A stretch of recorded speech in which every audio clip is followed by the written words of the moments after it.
Class, before we start, let us all stand up for a prayer. Jeremy, kindly lead the prayer. Amen. Amen. Good morning, class. Good morning, Ma'am. Before we proceed, kindly arrange your chairs and pick up pieces of paper. Done, Ma'am. Okay, class, I'll check your attendance. Say present when your name is called.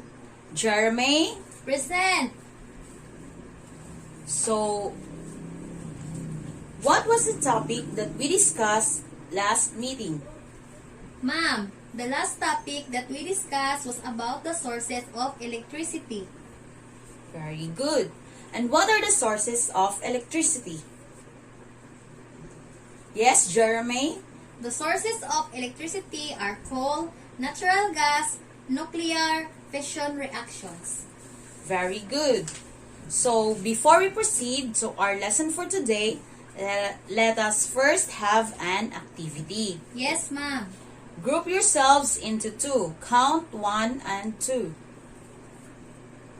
Are you done, class? Yes, Ma'am. So, I have here cat pictures.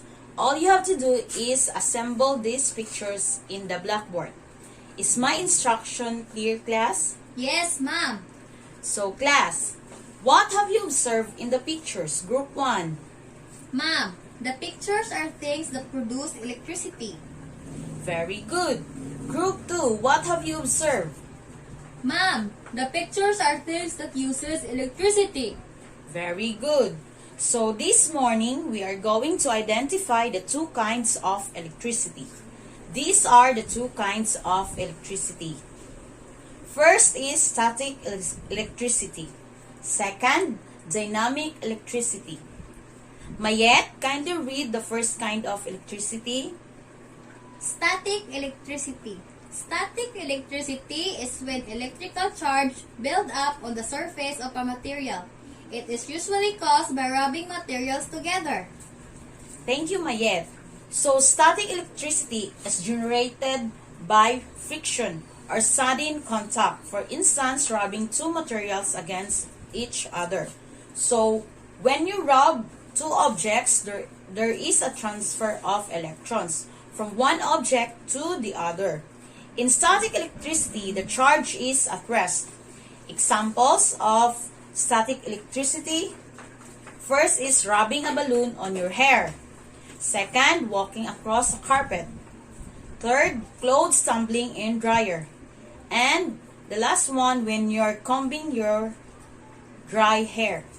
So, class, the best example of static electricity in nature is lightning. So, next, kindly read the second kind of electricity, Jinky.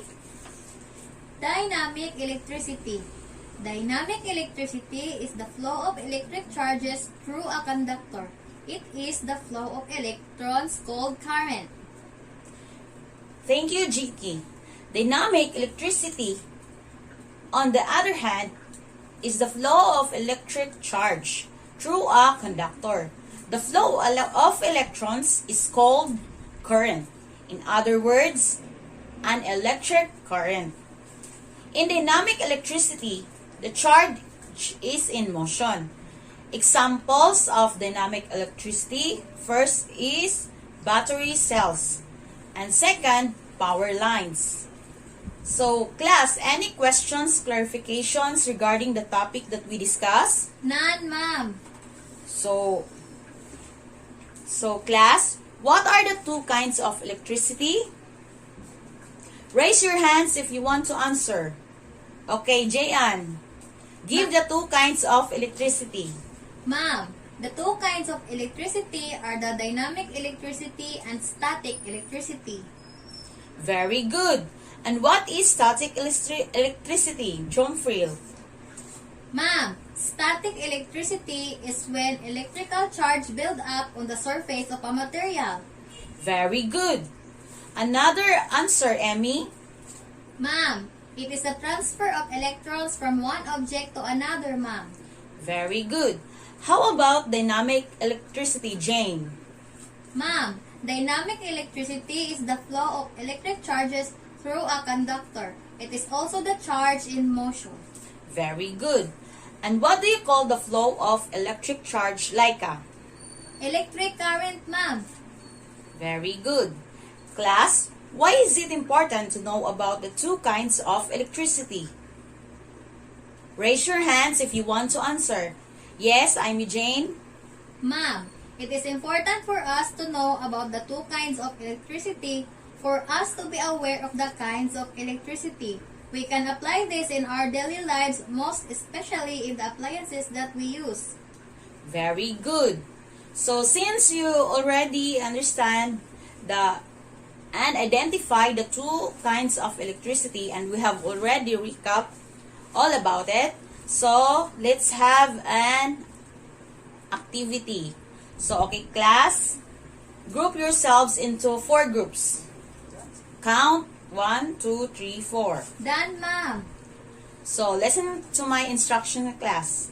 Each group will make a short play illustrating the two kinds of electricity. So the criteria is content 10 points, cooperation 10 points, a total of 20 points. Any questions or clarifications about the instruction, class? None, ma'am. Okay. Are you done, class? Yes, ma'am. Okay. Since you have already done with our activity, please get 1/4 piece of paper because we're going to have a short quiz. So, are you done, class? Yes, ma'am. So, okay.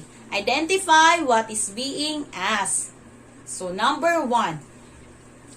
It is the charge in motion. Again, number 1. It is the charge in motion. Number 2. It is the charge at rest. Number 2. It is the charge at rest. Number 3. It is the flow of electric charges through conductor. It is the flow of electric charges through conductor. 4. It is also called the flow of electrons. 4. It is also called the flow of electrons. Number 5. What atomic particles move from one surface to another in order to form a static charge? Number 5. What atomic particles move from one surface to another in order to form a static charge? Number 6. An electric charge on the surface of an object. Number 6. An electric charge on the surface of an object. Number 7. A kind of electricity that is generated by friction. Number 7. A kind of generated by friction. Number 8.